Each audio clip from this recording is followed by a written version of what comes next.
तो chapter 7 exercise के question हमने कर लिए। किसी को कोई डाउट है किसी क्वेश्चन को लेकर?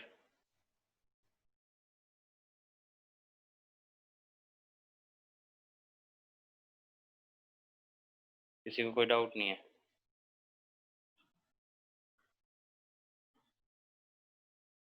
ओके, बाकी सब कहाँ रह गए?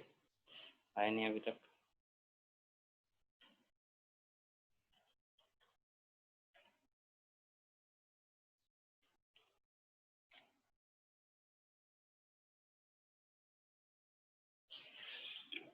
चलिए फिर हम अपना करते हैं class.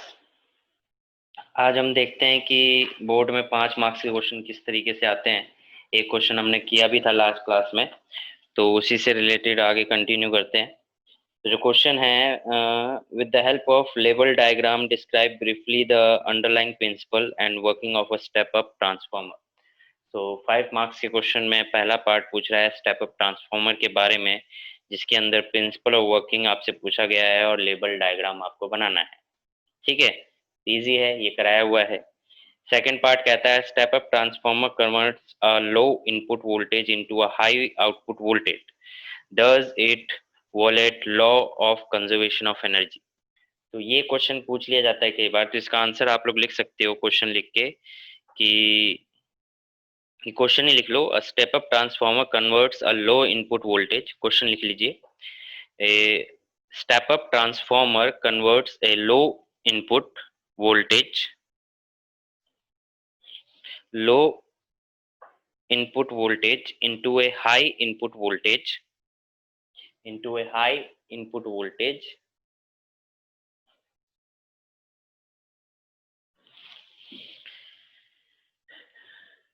Does it violate law of conservation of energy?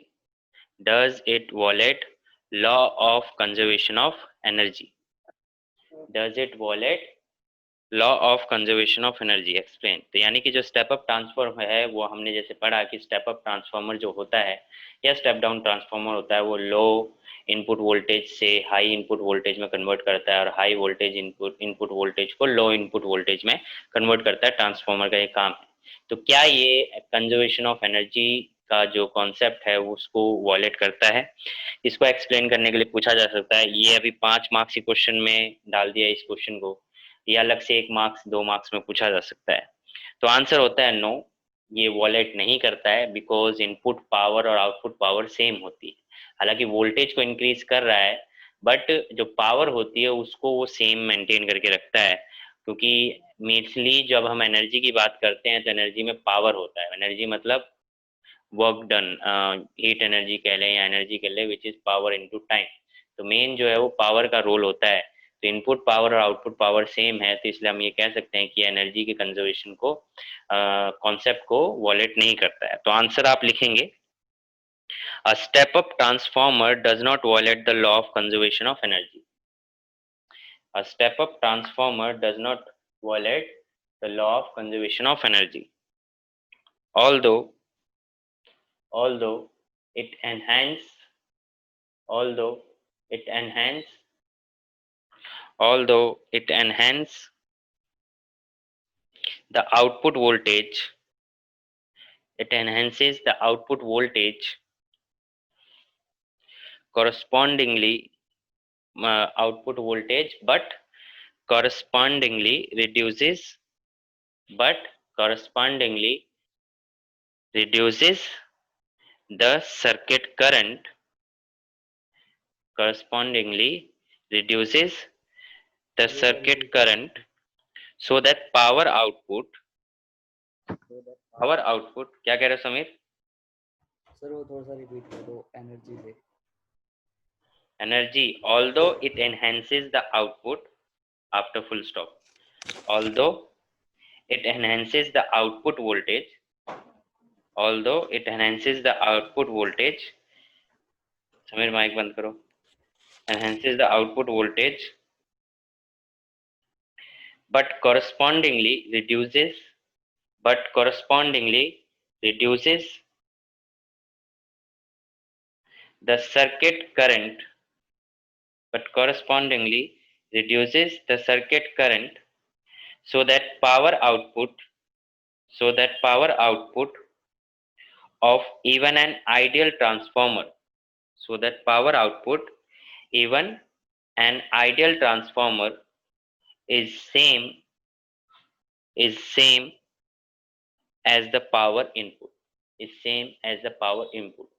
भले ही क्या होता है कि जैसे मान लो कि स्टेप अप ट्रांसफॉर्मर है, तो स्टेप अप ट्रांसफॉर्मर में क्या हो रहा है कि इनपुट वोल्टेज लो है और उस केस में करंट की वैल्यू ज़्यादा होती है, तो एक पावर की अमाउंट होती है।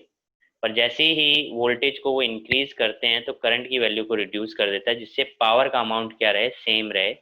और पावर का एनर्जी में रोल होता है, वोल्टेज का रोल नहीं होता है, ठीक है, पावर का रोल होता है। तो पावर जो इनपुट पावर होती है वही आउटपुट पावर होती है, सेम होती है। तो इसलिए हम कहते हैं कि जो कंजर्वेशन ऑफ एनर्जी है उसको फॉलो करता है, ओबे करता है। I am repeating the answer. A step-up transformer does not violate the law of conservation of energy, although it enhances the output voltage, but correspondingly reduces the circuit current so that power output of even an ideal transformer is same as the power input। Okay, ये इसका answer था second part का। Sir रचित, question एक बार question repeat कर दो sir एक बार। Question: Step up transformer converts a low input voltage into high output voltage. A step up transformer converts a low input voltage into a high output voltage. Does it violate law of conservation of energy? Explain। ठीक है, तो ये question था। रचित late क्यों है भाई?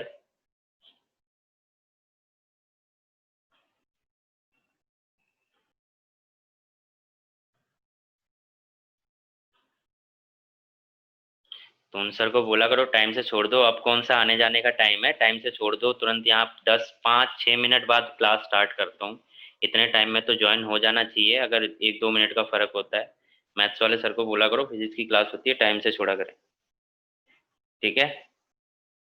अभी मैंने एक क्वेश्चन बताया है, हम 5 मार्क्स वाले क्वेश्चन देख रहे हैं इस चैप्टर से। और उसमें क्वेश्चन था कि जो स्टेप अप ट्रांसफॉर्मर होता है वो इनपुट पावर को आउटपुट पावर इंक्रीज कर देता है, तो क्या ये वॉलेट करता है?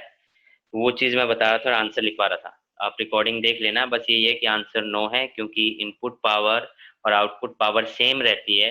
क्योंकि वोल्टेज अगर इंक्रीज होता है तो करंट की अमाउंट डिक्रीज हो जाता है, जिसकी वजह से पावर का अमाउंट सेम ही रहता है एज इनपुट एज आउटपुट। तो और पावर का रोल होता है एनर्जी में, तो इसलिए कंजर्वेशन ऑफ एनर्जी ये फॉलो करता है, ठीक है। फिर बोल रहा है right any two sources of energy loss in transformer. तो ट्रांसफॉर्मर में एनर्जी लॉस के 2 सोर्सेज को ये बारे में बात कर रहा है। तो 2 सोर्स क्या हो सकते हैं वो चीज देखने वाले हैं कि क्या चीज इसमें पॉसिबल है, ठीक है। तो 2 सोर्स क्या क्या हो सकते हैं? एक एडी करंट, क्योंकि ट्रांसफॉर्मर है तो एडी करंट बड़ा एक रोल है, जो लॉस होता है, एनर्जी का लॉस होता है, एक ये पॉसिबल है, पॉसिबल कॉज है। दूसरा रेजिस्टेंस ऑफ द वाइंडिंग, क्योंकि ट्रांसफॉर्मर में आपने देखा हम वाइंडिंग कर रहे हैं, यानी कि प्राइमरी कॉल और सेकेंडरी कॉल में वाइंडिंग कर रहे हैं, तो वाइंडिंग का कुछ ना कुछ रेजिस्टेंस होता है, तो उस रेजिस्टेंस की वजह से भी लॉस हो सकता है। और flux leakage, there is always some leakage of magnetic flux, तो it can be reduced by winding the primary and secondary coils one over the other.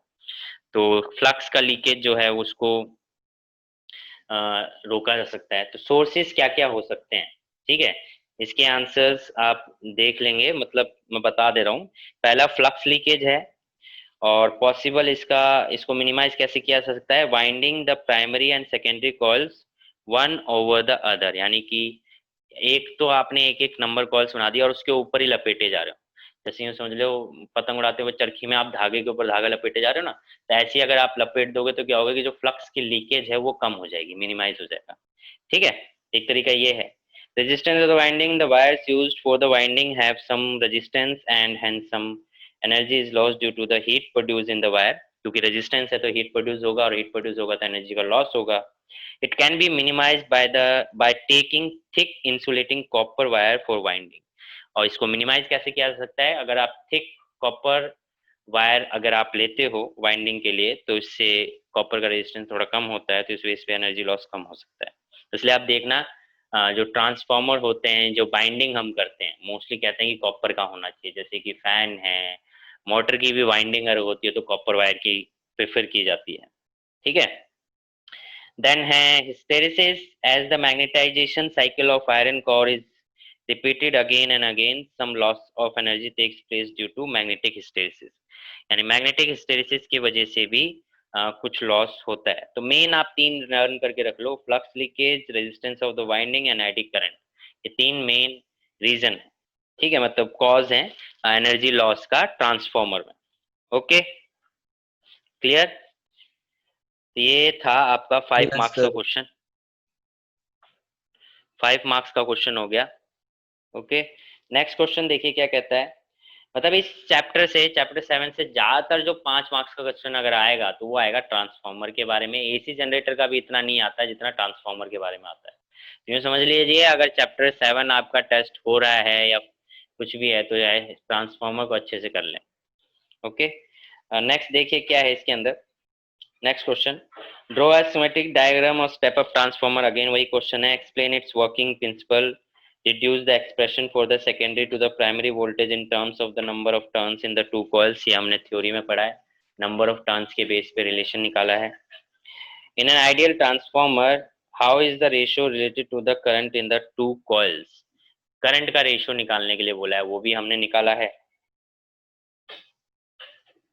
फिर क्वेश्चन है इसमें ऐड किया गया है, how is the transformer used in large scale transmission and distribution of electrical energy over long distances। यानी कि long distances के लिए किस तरीके से ट्रांसफार्मर का यूज किया जाता है ट्रांसमिशन के लिए और डिस्ट्रीब्यूशन के लिए इलेक्ट्रिसिटी का। ट्रांसफार्मर का कैसे यूज किया जाता है, जैसे मैंने बोला था कि जो पावर स्टेशन होते हैं वहां पे ट्रांसफार्मर का यूज होता है। कॉलोनीज में आ जाता है तो जगह जगह पे छोटे छोटे ट्रांसफार्मर लगे होते हैं। फिर वहां से घरों में आती है, फिर घरों में जब इलेक्ट्रिसिटी अप्लायंसेज में जाती है तो अप्लायंसेज में छोटे ट्रांसफार्मर लगे होते हैं। तो ट्रांसफार्मर का डिस्ट्रीब्यूशन में किस तरीके से रोल है, एक तरीके से ये है। ठीक है, तो क्वेश्चन आप लिख सकते हो, इसका आंसर भी मैं लिखवा देता हूँ एक जनरल वे में ताकि आपको ज्यादा ढूंढना ना पड़े। तो how is transformer used in large scale transmission, how is the transformer used in large scale transmission and distribution of electrical energy over long distances। How is the transformer used in large scale transmission and distribution of electrical energy over long distances। Okay,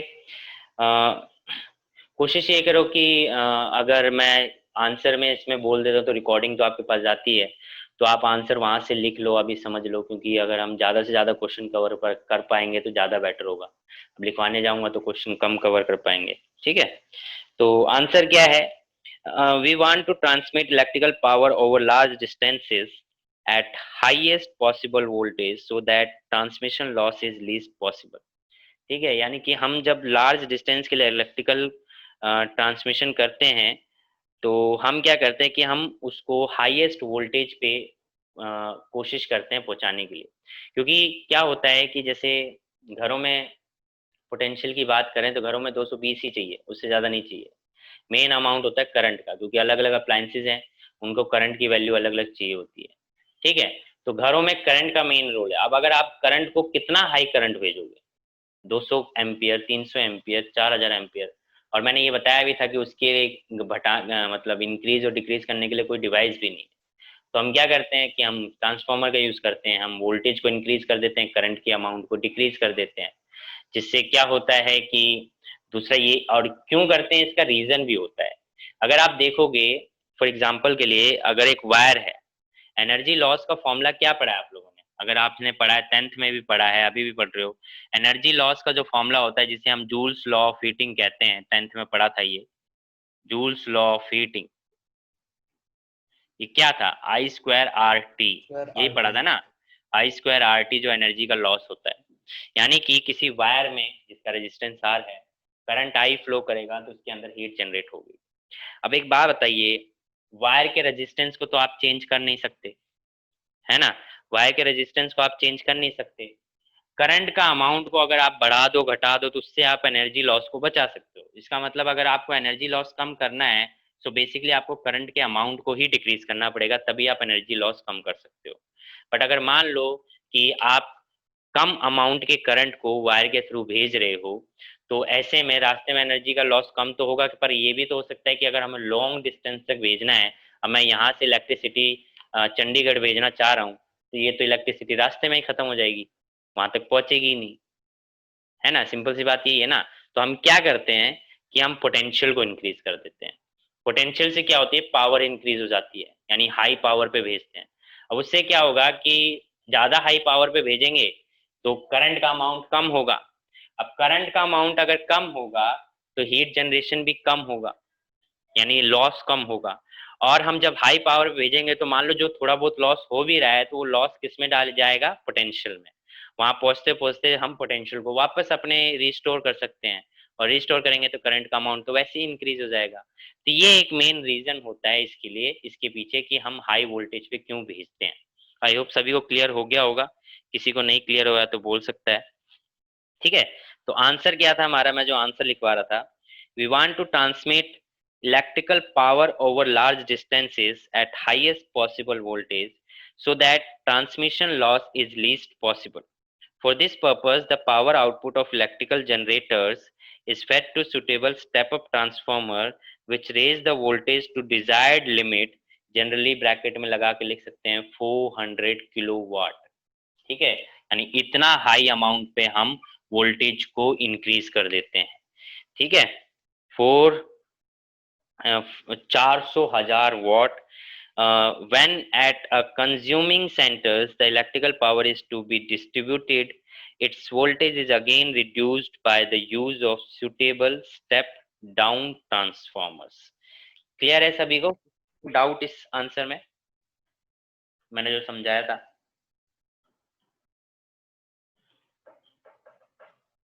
no sir, no sir.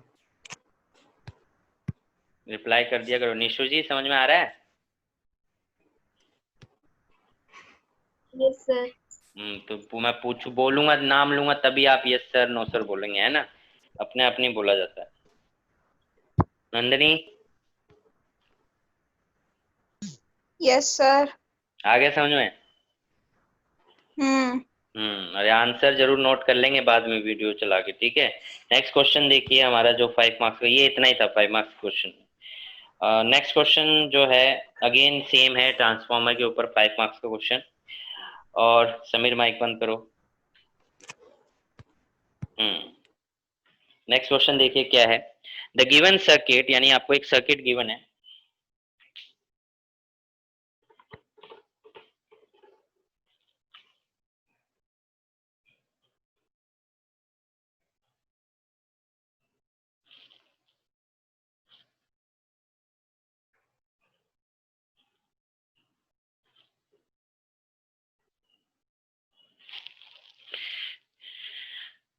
Five Henry 80 microfarad 40 ohm and 230 volt.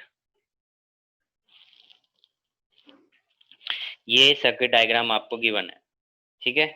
अब क्या बोल रहा है question में, determine the source frequency which drives the circuit in resonance.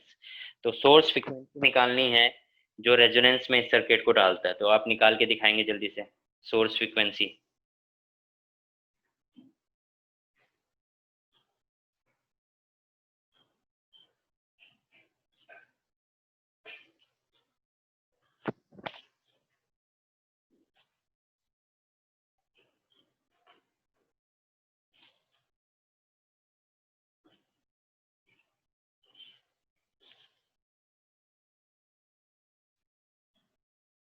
Determine the source frequency which drives the circuit in resonance.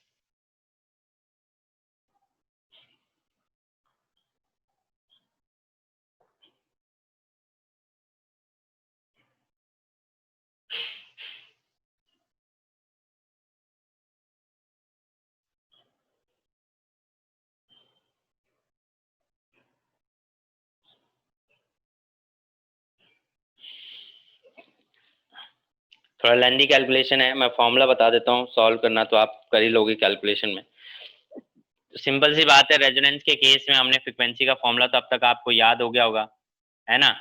Resonance में क्या होता था, frequency is equal to 1/2 pi under root LC। ठीक है, तो ये आ गई आपकी रेजोनेंस फ्रीक्वेंसी। किसके केस में, रेजोनेंस के केस में क्या होता है, XL is equal to XC होता है। ठीक सर है, 50 रेडियन। फ्रीक्वेंसी रेडियन, अच्छा ओमेगा में निकाला है आपने, एंगुलर फ्रीक्वेंसी नहीं बोला ना, फ्रीक्वेंसी बोला है, तो ये भी सॉल्व करना यस पड़ेगा सर। ना। तो आंसर आपका आना चाहिए 7.96 हर्ट्ज। सॉल्व करोगे, एल की वैल्यू गिवन है आपको, सी की वैल्यू गिवन है, पाई की वैल्यू पता है, सॉल्व कर लेंगे। ठीक है, सेकंड पार्ट क्या कह रहा है, obtain the impedance of the circuit and the amplitude of current at the resonance frequency. बोल रहा है कि रेजोनेंस फ्रीक्वेंसी पे obtain the impedance of the circuit. तो सिंपल सी बात है, एट रेजोनेंस, ये तो फर्स्ट पार्ट था, at resonance XL is equal to XC होता है, और इस केस में इम्पीडेंस इज इक्वल टू क्या होता है, रेजिस्टेंस, और रेजिस्टेंस कितना है 40 ओम, तो ये क्या आ गया, इम्पीडेंस। ठीक है, रेजोनेंस में क्या होता है, इम्पीडेंस रेजिस्टेंस के बराबर होता है। और आगे क्या पूछ रहा है, across determine and the amplitude of current at the resonant frequency. Amplitude current पूछ रहा है रेजोनेंट फ्रीक्वेंसी पे, तो amplitude current is equal to क्या होगा, एम्पलीट्यूड करंट निकालना है, यानी कि आई नोड निकालना है, तो वो होगा वी नोड अपॉन में आर, है ना। अब V node is equal to क्या होगा, V node is equal to होगा VRMS is equal to V node by √2। इसका मतलब V node is equal to क्या आ गया, √2 VRMS। तो फॉर्मूला आई नोड के लिए क्या यूज कर लोगे, √2 VRMS अपॉन में आर। तो आप VRMS क्या दे रखा है, 230 वोल्ट, तो √2 इंटू में 230 वोल्ट, और रेजिस्टेंस कितना गिवन है 40 ओम, तो ये आ गया 40। इसको सॉल्व कर लोगे, आपका आई नोड आ गया। ठीक है, देख रहे हो, मतलब आप अगर खुद ही एनालाइज करो कि इस चैप्टर के जो क्वेश्चंस हैं, न्यूमेरिकल्स हैं, काफी इजी वे में और फॉर्मूले बेस्ड हैं। ठीक है, आगे देखो नेक्स्ट पार्ट में क्या कह रहा है, determine the RMS potential drops across the 3 element of the circuit. तो आरएमएस पोटेंशियल यानी कि वीआरएमएस पोटेंशियल निकालना है हर एक के अक्रॉस। तो हर एक के अक्रॉस अगर आपको पोटेंशियल निकालना होगा, तो सिंपल सा वी है, वी आर अगर निकालोगे तो वो आई इंटू में आर हो जाएगा। ठीक है, वी सी अगर निकालोगे तो वो क्या हो जाएगा, आई इंटू में एक्स सी हो जाएगा, और वी एल निकालोगे तो वो क्या हो जाएगा, आई इंटू में एक्सएल हो जाएगा। जहाँ पे एक्स सी की वैल्यू क्या होती है 1/ω_c, और एक्सएल इज इक्वल टू क्या होता है 1/ω_L। ठीक है, तो ये फॉर्मूलाज हैं जो आप डायरेक्ट पुट करके इसके लिए सॉल्व कर सकते हो। ठीक है, दूसरी बात, यहाँ पे जो आई की वैल्यू है वो कौन सी होगी, आई नोट होगी या आई आर एम एस होगी, ये बताओ। सर IRMS होगी। IRMS होगी, क्योंकि उसने बोला है कि VRMS निकालना है, तो यहाँ पे IRMS होगा हर जगह, ये ध्यान रखना। अब IRMS कैसे निकालोगे, IRMS देखो, आपने आई नोट तो निकाल चुके हो, आई नोट निकाल चुके हो तो IRMS भी आ जाएगा। IRMS इज इक्वल टू क्या होगा आपका, आई नोट बाय √2। ठीक है, तो ये हो गया।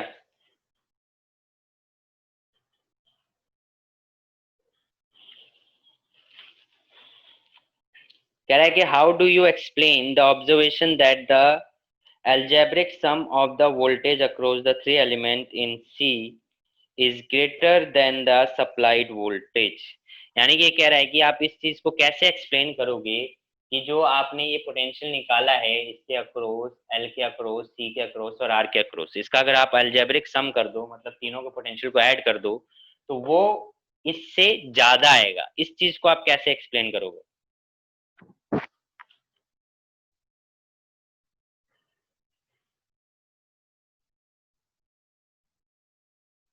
सर सीरीज में सेव नहीं होता ना। अच्छा इधर भी। और किसी का कोई आंसर। सर इंडक्टर में कुछ चेंज आया है। इंडक्टर में कुछ चेंज आएगा। सर वो इंड्यूस्ड होगा ना, उसमें इंड्यूस ईएमएफ भी आएगा इंडक्टर में। इसका मेन रीजन आप दे सकते हो कि वी आर, और मतलब कि जो आप ये निकाल रहे हैं V R plus V L plus V C है, ये काफी बड़ा होगा वी आर एम एस के। ऐसा इसलिए होगा क्योंकि ये जो तीनों हैं, रेजिस्टेंस, इंडक्टर और सी यानी कैपेसिटेंस, ये तीनों अलग अलग फेज में है, तीनों का फेज अलग अलग है, जिसकी वजह से इनकी जो वैल्यूज है वो अलग अलग आ रही है, उनका सम निकालें तो ज्यादा आ रहा है। बट अगर हम वी आर एम एस निकालते हैं, वो हम इस फॉर्मूले के बेस पे निकालते हैं, तो ये आप बता दोगे कि V R M S is equal to जो होता है वो V L minus V C का होल स्क्वायर होता है। इस फॉर्मूले के बेस पे हम वी आर एम एस निकालते हैं, यानी कि रूट मीन स्क्वायर वैल्यू निकालते हैं। या आप कह सकते हो वी आर एम एस जो है वो रूट मीन स्क्वायर वैल्यू है, जबकि ये जो वैल्यूज हैं वो सम है। तो इसीलिए जो एल्जेब्रिक सम है वो supplied applied volt supply voltage के से काफी ज्यादा है। क्लियर है सभी को? एक रीजन आप कह दोगे कि फेज डिफरेंस, तीनों में फेज डिफरेंस है काफी, और एक रीजन आप दे दोगे कि जो हम ये वी आर एस में है ये रूट मीन स्क्वायर वैल्यू है, जबकि वो एल्जेब्रिक सम है। तो और फॉर्मूला बता के आप बोल दोगे कि इस बेस पे ये डिफरेंस आ जाता है। क्लियर है? किसी को कोई डाउट? सर दिव्यांशु?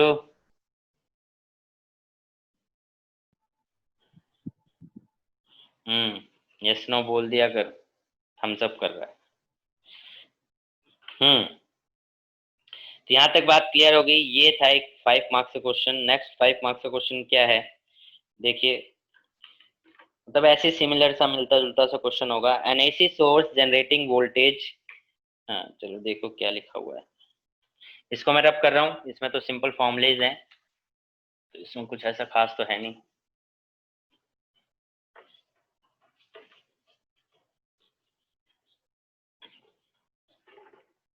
क्वेश्चन में बोल रहा है कि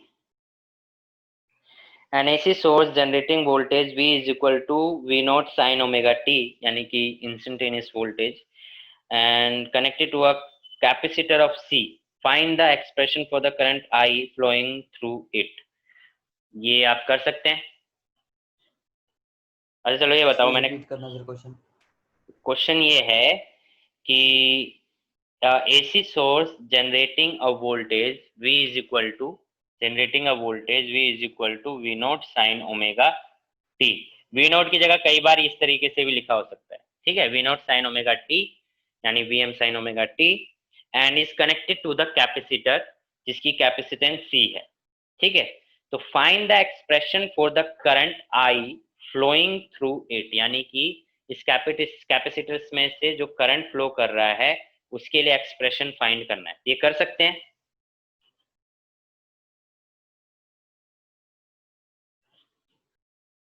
चलो इतना बताओ, ये मैंने करवाया है कि नहीं करवाया है?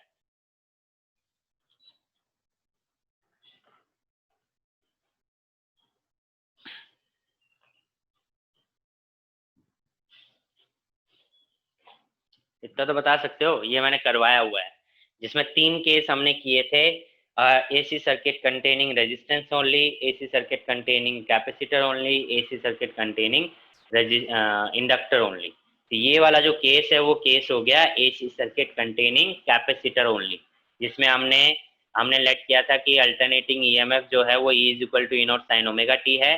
फिर हमने करंट का रिलेशन निकाला था, जिसके बेस पे ये बताया था कि इन दोनों के बीच में फेज डिफरेंस कितना है।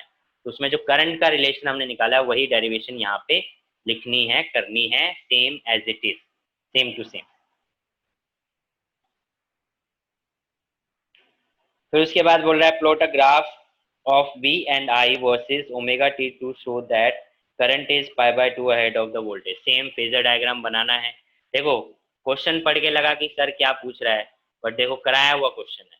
यही चीज है कि कॉन्सेप्ट क्लियर करने हैं, और क्वेश्चन में वही चीज पूछ रहा है जो आपने पढ़ा है। तो बेसिकली जो पढ़ा है उसी को लिखना है, उसी को समझना है अच्छे से और लिख के आ जाना है। तो आप बस ये है, तो आपकी एज इट इज डेरिवेशन पूरी यहाँ पे आ जाती है अगर आप क्वेश्चन समझ जाते हैं तो। आगे क्वेश्चन क्या ऐड कर रखा है next, a resistor of 200 ohm and capacitor of 15 microfarad यानी कि रेजिस्टेंस हो गया 200 ओम का और कैपेसिटर हो गया 150 माइक्रो फेराड। ठीक है, कैपेसिटेंस हो गया सॉरी 15.0 माइक्रो फेराड है। Are connected in series to a 220 volt and 50 hertz. 220 volt यानी VRMS और फ्रीक्वेंसी दे रखी है 50 हर्ट्ज। ठीक है, AC source calculate the current in the circuit and the RMS voltage across the resistance and the capacitor। तो आपको निकालना है सर्किट के अंदर किसकी वैल्यू, करंट की value. Calculate the current in the circuit, ये निकाल के दिखाइए फटाफट। सर्किट में करंट की वैल्यू क्या होगी ये निकालिए, ये वैल्यूज आपको गिवन है।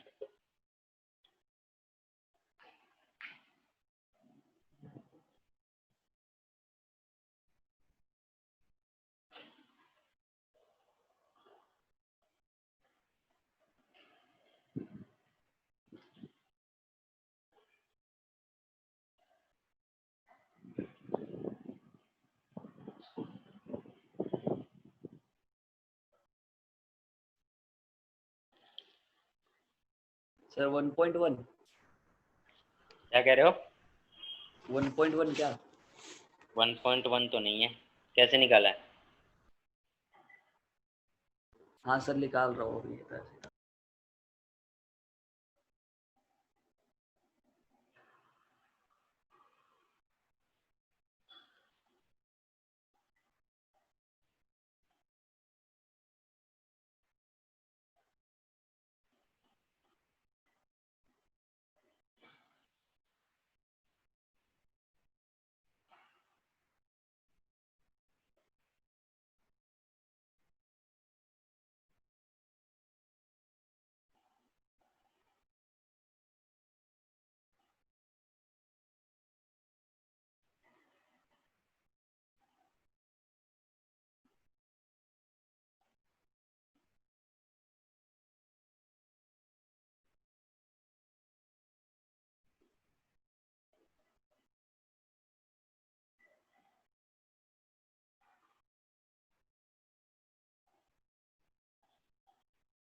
चलिए फॉर्मूला ही देख लीजिए, कैलकुलेशन कर लीजिएगा।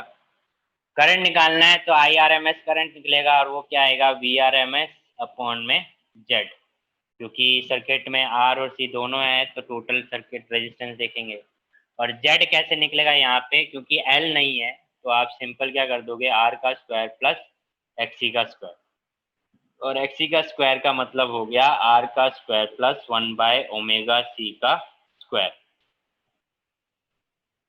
तो बेसिकली इसको आपको सॉल्व करना पड़ेगा तो आपका Z आ जाएगा और Z यहाँ पे पुट करके आप सॉल्व कर सकते हो। 220 अपॉन में √R का स्क्वायर प्लस 1/ω²C स्क्वायर। इसको आप सॉल्व कर लोगे तो आपका आंसर आ जाएगा। ठीक है, कितना आना चाहिए, ये आना चाहिए आपका 0.76 एम्पियर। मैथमेटिकली सॉल्व करोगे तो क्लियर है। ओमेगा की वैल्यू आपको पता है कितनी होती है, यहाँ पे फ्रीक्वेंसी गिवन है तो ओमेगा इज इक्वल टू क्या हो जाएगा, ओमेगा इज इक्वल टू हो जाएगा 2π न्यू। तो न्यू की वैल्यू यहाँ पुट करोगे, पाई की, 2 की, और यहाँ पे सॉल्व कर दोगे। सी की वैल्यू गिवन है, रेजिस्टेंस भी गिवन है। ठीक है, ये पूछा है। आगे देखो क्या बोल रहा है, and the RMS voltage across the resistance and capacitor. ये वही क्वेश्चन बार बार हो गया। रेजिस्टेंस के अक्रॉस पोटेंशियल यानी कि VR is equal to IRMS into में R, और C के अक्रॉस अगर निकालेंगे तो IRMS इनटू में XC। ठीक है, इनटू में XC। तो ये फॉर्मूला हो गया इसके अंदर। सर हम्म सर ये एक ही सर्किट में वो नहीं होता क्या कि पैरेलल में करंट सेम और सीरीज में, पैरेलल में वोल्टेज सेम और सीरीज में करंट सेम? AC सर्किट में आपके सिलेबस में सिर्फ सीरीज के कनेक्शन है, पैरेलल के है ही नहीं। तो आपके ज़्यादातर क्वेश्चन, मतलब जो क्वेश्चन आएंगे वो सारे सीरीज के ही आएंगे, पैरेलल का बहुत रेयरली है। तो बहुत ही किस्मत खराब है तो ही आएगा, वरना नहीं आएगा, क्योंकि सिलेबस में है ही नहीं पैरेलल का। सर तो सीरीज में फिर तो करंट सेम होना चाहिए, तो करंट अक्रॉस जो इसके होगा रेजिस्टेंस के वही कैपेसिटेंस के होना चाहिए, तो पूरे सर्किट में वही होना चाहिए। हाँ तभी तो जेड, तो समीर इसमें तभी तो मैंने जेड लगाया है, सेम होता है तभी तो जेड लगाया है, सारे का रेजिस्टेंस एक साथ लिया है। Yes sir, yes sir. हम्म।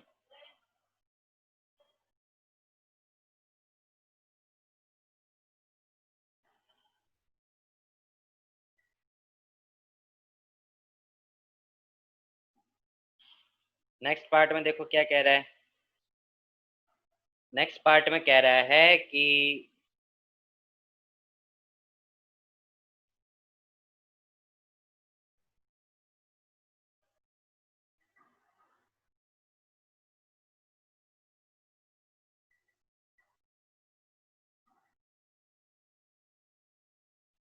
हाँ क्या, हाँ ग्राफ दिखाने के लिए, तो वही क्वेश्चन है, अलग क्वेश्चन है।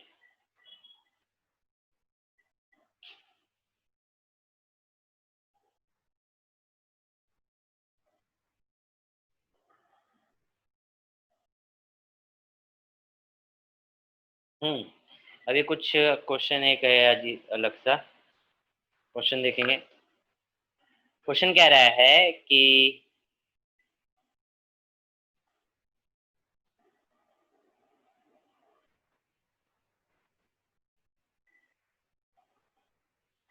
तो क्वेश्चन कह रहा है कि an AC source of voltage V is equal to V naught sine omega t is connected one by one to three circuit elements X, Y and Z. It is observed that the current flowing in them, यानी कि एक AC source supply है जिसको एक एक करके तीन X, Y, Z के साथ कनेक्ट किया जाता है, ठीक है, यानी तीन सर्किट हैं X, Y एंड Z, और एसी सप्लाई को एक बार X से कनेक्ट कर रहे हैं, एक बार Y से और फिर Z से।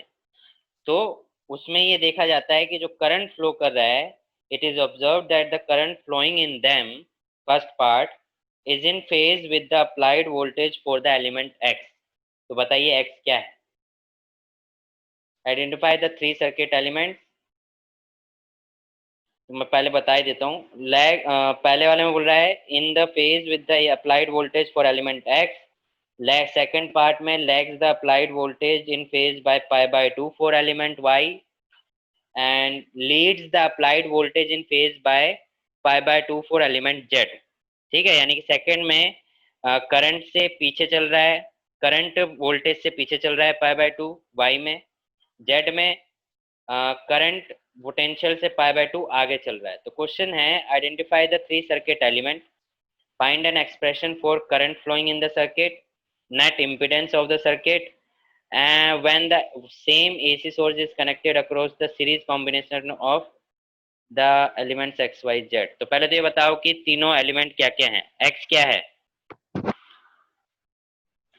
Sir It is inductor. it is in phase with the applied voltage of element X। Resistance resistance है। रेजिस्टेंस है। अगला रचित बताएगा। सेकंड है lags the behind voltage in phase by pi by 2 for element Y।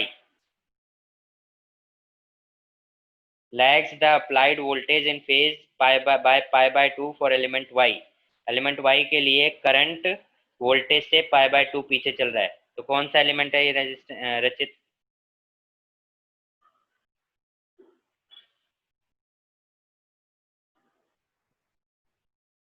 रचित, अरे chat पे दिखता है। पता नहीं, नंदनी बताओ कौन सा है। नंदनी,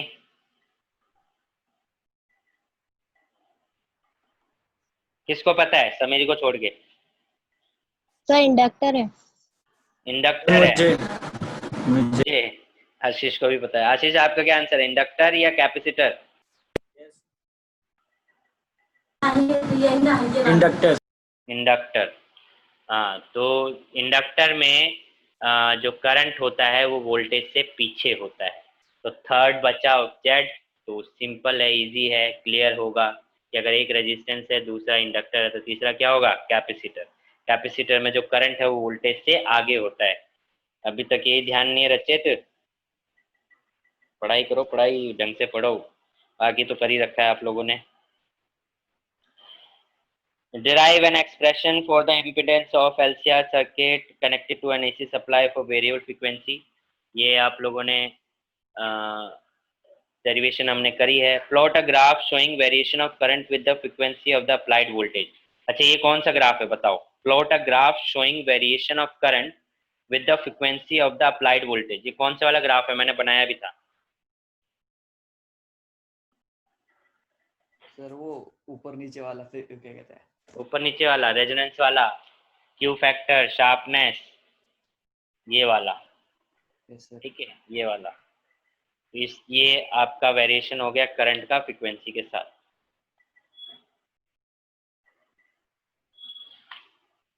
इस चैप्टर में अब ऐसा कुछ तो मेरे को दिख नहीं रहा कि जो आपने नहीं किया हो। पावर ओवर वाले क्वेश्चन हैं।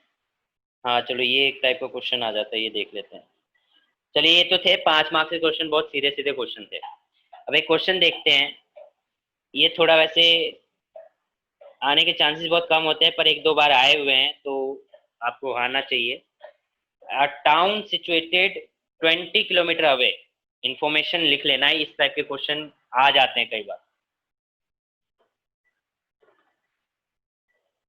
2 मार्क्स में 3 मार्क्स में आ जाते हैं। A town situated 20 kilometre away from a power plant generating power of 440 volt। यानी एक पावर प्लांट से घर जो है वो कितना दूर है?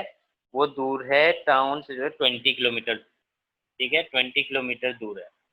और ये जो पावर है वो सप्लाई जो प्रोड्यूस कर रहा है या जनरेट कर रहा है वो कितने की कर रहा है? 440 वोल्ट की कर रहा है।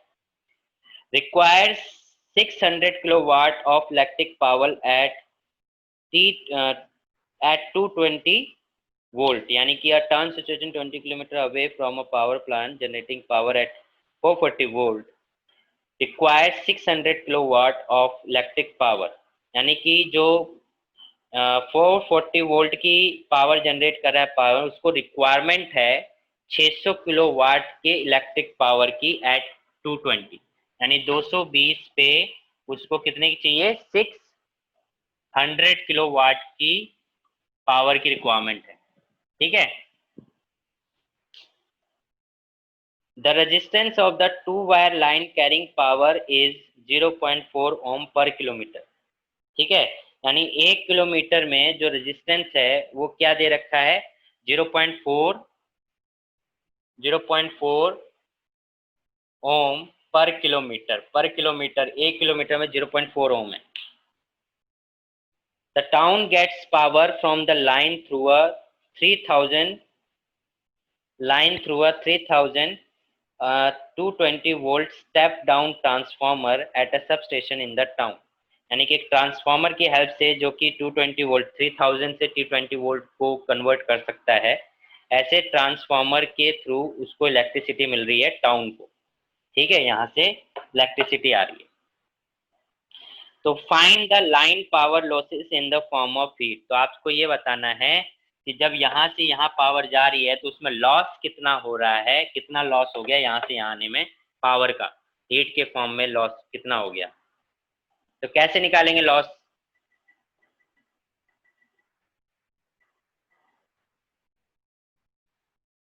तो यार टाइम कैसे निकालेंगे? क्वेश्चन देखो, क्वेश्चन दोबारा सुनो। A town situated 20 kilometre away from a power plant generating power at 440 volt. 440 volt पे वो पावर को जनरेट कर रहा है। ठीक है, और जो टाउन है यानी कि जो सिटी है, टाउन है, उसको जो रिक्वायरमेंट है वो 600 किलोवाट की रिक्वायरमेंट है 220 वोल्ट पे। समझ गए? यानी कि टाउन को चाहिए 220 वोल्ट और पावर कितनी चाहिए? 600 किलोवाट। और जो ये पावर स्टेशन है वो वर्क कर रहा है 440 वोल्ट पे और पावर जनरेट कर रहा है जितनी भी कर रहा है। ठीक है, तो यहाँ से पावर वो सप्लाई कर रहा है टाउन में। ये आपका स्टेशन हो गया, सब स्टेशन हो गया और ये टाउन हो गया। तो और आगे क्या बोल रहा है? The resistance of the 2 wire line. यानी कि पावर स्टेशन से 2 लाइन वायर जा रही है जिससे इलेक्ट्रिसिटी पहुंचाई जा रही है। ठीक है, 2 वायर लाइन जा रही है जिससे इलेक्ट्रिसिटी पहुंचाई जा रही है। Resistance of 2 wire line carrying power is 0.4 ओम पर kilometre. The town gets power from the line through a 3220 volt step down transformer at a substation in the town. Find the line power losses in the front. तो simple सी बात है, सबसे पहली चीज तो आपको ये पता होना चाहिए कि ये जो वायर है इसका टोटल रेजिस्टेंस क्या होगा, क्योंकि power loss, energy loss, heat loss आप तभी निकाल सकते हो, हीट एनर्जी लॉस का फॉर्मूला पढ़े हो ना, I square into R T time, ठीक है।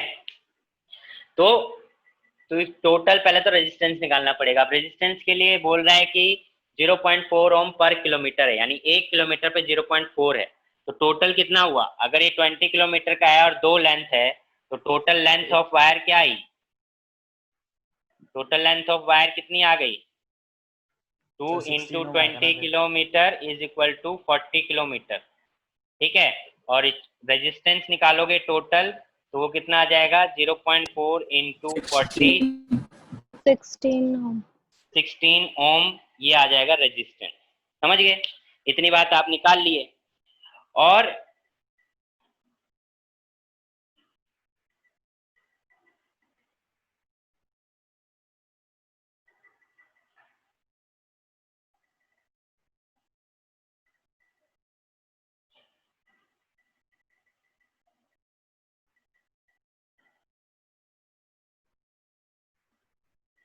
ठीक है, इतनी बात समझ में आ गई।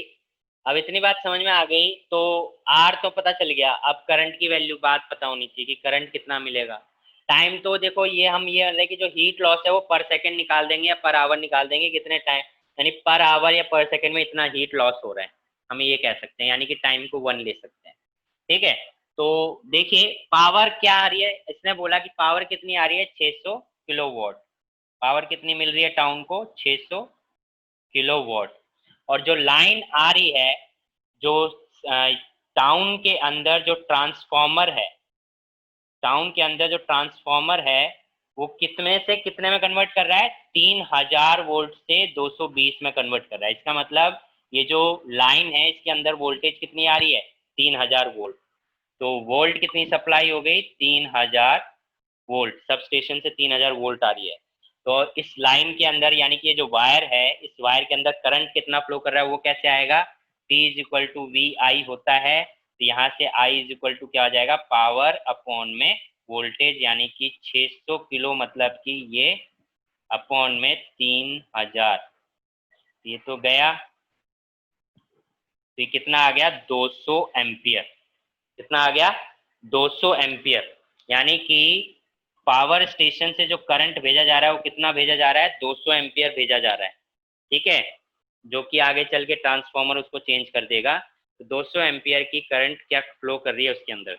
अब आपको निकालना क्या है, हीट एनर्जी लॉस, यानी कि कितना एनर्जी लॉस हो रहा है। पावर स्टेशन पे तो 440 वोल्ट ही था, तो पावर स्टेशन पे 440 वोल्ट पे तो वर्क कर रहा है, ट्रांसफॉर्मर कितना रिसीव कर रहा है टाउन के अंदर।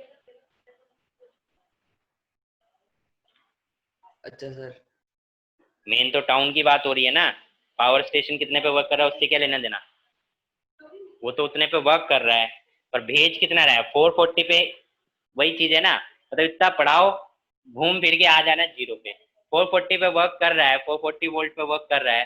ट्रांसफॉर्मर जब आप पावर स्टेशन पे क्या 3000 वोल्ट की पावर सप्लाई आप जनरेट कर रहे हो, जनरेट तो 440 वोल्ट पे ही कर रहे हो, बट जब आप उसको भेजना चाहते हो तो आप क्या करते हो, ट्रांसफॉर्मर, स्टेप अप ट्रांसफॉर्मर का यूज करते हो और पोटेंशियल को इंक्रीज करते हो, हाई लेवल पे इंक्रीज करते हो, अभी आंसर लिखवाया था, फिर उसको सप्लाई करते हो, फिर उसके बाद टाउन के अंदर जो ट्रांसफॉर्मर होता है उसको फिर वापस रिड्यूस करता है, फिर घरों में भेजता है। याद आया कुछ Sameer? Yes sir, yes sir, yes sir. हाँ, तो 3000 वोल्ट की यहाँ पे पावर सप्लाई हो रही है, जिसमें उसको पावर कितनी मिल रही है, 600 किलो वॉट की, जिससे हमने करंट की वैल्यू निकाल ली, दैट इज 200 एम्पियर। अब आपके पास फॉर्मूला है हीट एनर्जी को निकालने के लिए, कितना एनर्जी लॉस हो रहा है, तो वो होगा आई स्क्वायर आर, ठीक है, टाइम को हमने 1 ले लिया, तो आई स्क्वायर कितना है, यानी कि 200 का स्क्वायर, 200 का स्क्वायर इनटू में रेजिस्टेंस कितना आ जाएगा आपका 16, तो ये आपका हीट एनर्जी आ गया, इसको सॉल्व कर लेंगे, आंसर आ जाएगा, कितना आ जाएगा, 640 किलोवाट, 4 into 10 के पावर 4, 640 किलो, इतना आ Yes, जाएगा। sir. ठीक है, 640। क्लियर है सभी को? किसी को डाउट है? किसी को तो पूछ सकते हैं। निशु, नंदनी, दिव्यांशु। देखो इस टाइप का क्वेश्चन आ जाता है तो समझ के रखना, क्वेश्चन के अंदर इस तरीके से लिखा होगा 3220 वोल्ट, तो ये समझ जाना कि जो 3000 है वो वायर के अंदर सप्लाई हो रही है क्वेश्चन में। ठीक है, इस तरीके से लिखा होगा, वहां कंफ्यूज हो जाओगे। ये ध्यान रखना, क्वेश्चन के अंदर इस तरीके से लिखा होगा 3000-220 वोल्ट। इसका मतलब है कि टाउन के अंदर 3000 की पावर सप्लाई हो रही है, वोल्टेज सप्लाई हो रही है और 220 वोल्ट मिल रहा है।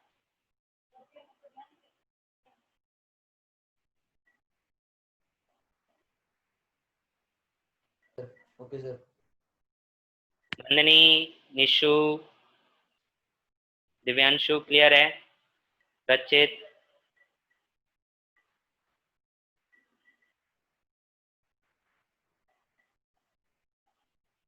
ये इस टाइप का क्वेश्चन था। और ये इस टाइप का क्वेश्चन आ जाता है। बाकी जो टाइप की, यही एक अलग टाइप का क्वेश्चन था जो एग्जाम में पूछ लिया जाता है। बाकी मैंने ऑलमोस्ट सभी टाइप के क्वेश्चन आपको करवा दिए हैं। एक एलसी ऑसिलेशन का जो क्वेश्चन है असाइनमेंट के अंदर है। अब ये जो इसके अंदर है यहाँ पे तो यह मेन क्वेश्चन आपको असाइनमेंट के अंदर मिलेंगे, तो जल्दी जल्दी आप असाइनमेंट सॉल्व कर लीजिए। सोनिया ने तो पूरा सॉल्व कर लिया है, आप ही लोग बचे हुए हैं, तो असाइनमेंट सॉल्व करें। अभी तक मेरे को बस सर सोनिया उसमें सबके आंसर दे रखे हैं सर उसमें। तो आंसर दे रखे हैं बेटा, प्रॉपर सॉल्व करेगा। मैथ की बुक के पीछे भी आंसर दिए होते हैं, तो क्या मैथ सॉल्व नहीं करता? सर उसमें सॉल्यूशन भी तो सारे है। आंसर्स नहीं दे रहा क्या उसमें?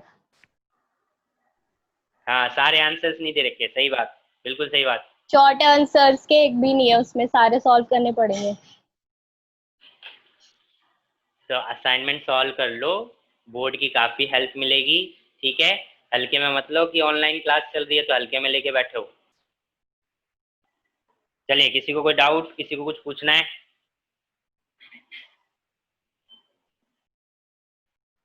No sir. ठीक है, तो फिर मिलते हैं नेक्स्ट क्लास में। नेक्स्ट क्लास में मे बी मैं नया चैप्टर स्टार्ट करूं, या फिर हो सकता है कुछ और क्वेश्चन भी मैं प्रैक्टिस करवा सकता हूँ। ठीक है, तो चलिए फिर मिलते हैं नेक्स्ट क्लास में।